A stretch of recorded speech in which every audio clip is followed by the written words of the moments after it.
하나님의 백성이라고 자처하는 교회라는 집단이 죽은 자들이 합의하고 정의하고 추구하는 그 시체 화장놀이를 하면서 성숙이니 성환이 하면서 꼴값들을 떨고 있는 거예요.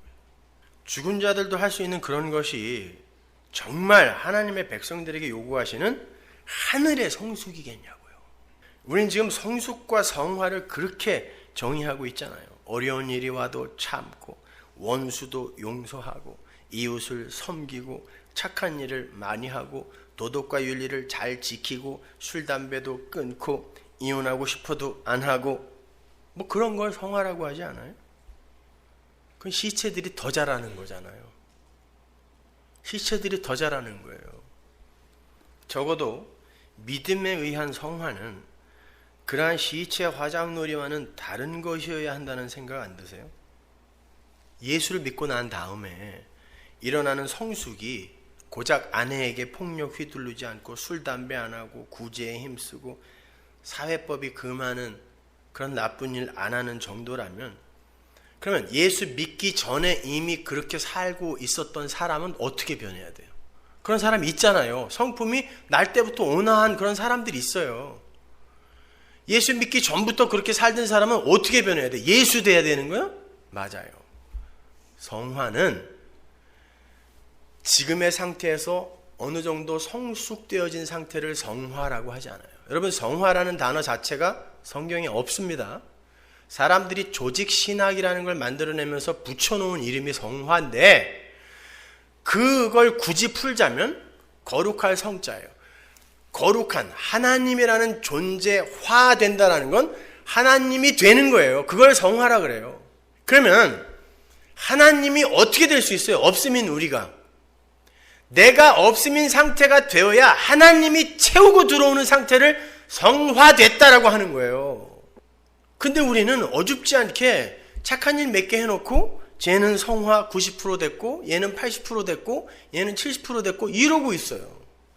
우리가 죽은 자가 될 때, 질그릇이 될 때, 비워진 그릇이 될 때, 쉬운 말로 죽을 때 보배이신 예수가 담겨서 연합이 되는 걸 성화되었다라 그래요. 성화는 그 자체로 완전의 의미를 갖고 있다니까요. 순종, 사랑 마찬가지예요. 하나님은 완전한 걸 요구하세요. 근데 그 완전한 걸 인간은 때려 죽여도 못 해낸다니까요. 그래서 예수를 믿으라고 하는 거예요. 그러니까 성화는, 저는 죄인 중에 괴수입니다. 예수님의 의가 아니면 저는 죽은 흙에 불과하오니 예수의 의를 제게 베풀어 주옵소서 하고 믿음을 의지하는 걸 말하고, 그러한 고백을 하는 일을 성화했다고 하는 거예요. 근데 오늘날 성화는 내가 얼마나 예수의 의를 남들보다 덜 의지해도 되는 훌륭하고 기특한 사람이 되어 가느냐로 가늠을 해요. 거꾸로 가는 거예요, 완전히. 이거 가세요. 친구와 다투지 말고 사이좋게 지내고 어른을 공경하며 사회규범을 잘 지키고 남의 것을 탐내지 않으며 질서를 지키고 몸에 해로운 것을 금하라는 건 온 세상 초등학교 도덕책에 다 나오는 거예요. 그건 북한 초등학교 도덕책에도 있고요, 탈레반 초등학교 도덕책에도 나오는 거예요. 모든 인류가 가장 처음 배우는 1학년 도덕책에 다 기록해 놓은 게 그거예요. 성경이, 기독교가 추구하는 게 고작 그거겠냐고요.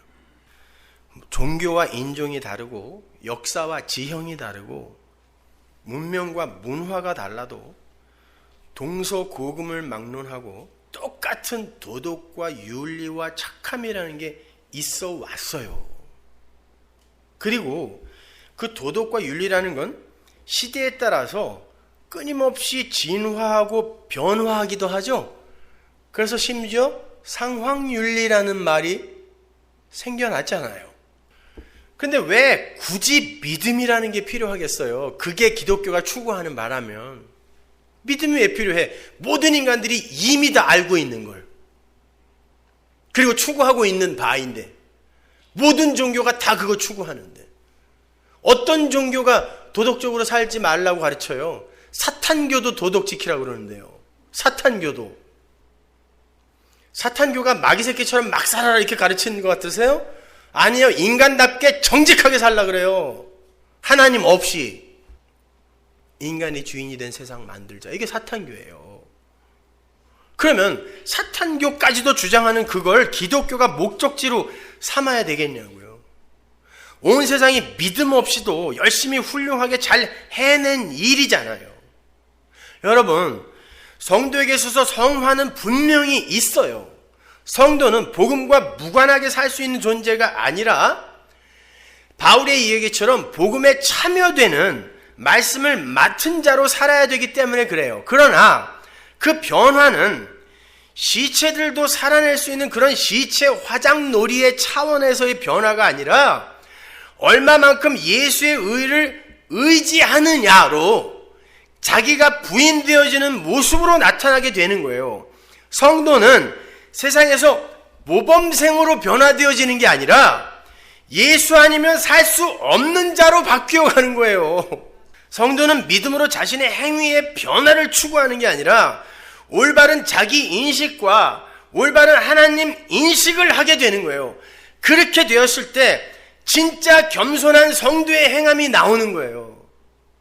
그때 진짜 헌금이 나오고 진짜 섬김이 나오고 진짜 구제가 나오고 진짜 예배가 나오는 거예요. 나온다니까요. 근데 꼭 얼치기로 배운 인간들이 다른 사람들이 헌금하고 구제하고 봉사하고 하는 것까지도 저거 자기 의를 쌓는다고 비아냥거려요. 지가 하기 싫으니까, 아니 지가 맨날 술 처먹으니까 딴 사람이 술 끊었다 그러면 저거 자기 의 쌓으려고 말이야 그리스도 안에서의 자유를 저렇게 못 누린다 그래요. 지가 먹고 싶으니까. 그리고는 끝까지 구슬려 갖고 꼭 먹게 만들어. 그걸 자유라 그래요? 술만 먹으면 들어와서 마누라 두들겨 패면서 세상에 김성수 목사님이 죄인의 몸에서는 죄밖에 안 나온다 그랬다고 자기가 괜찮다 그랬대요. 그럼 안 나와가지고 죽이려고 내가 한국 가서. 내가 언제 그랬냐고요. 하나님의 은혜가 그렇게 사용되어져야 돼요.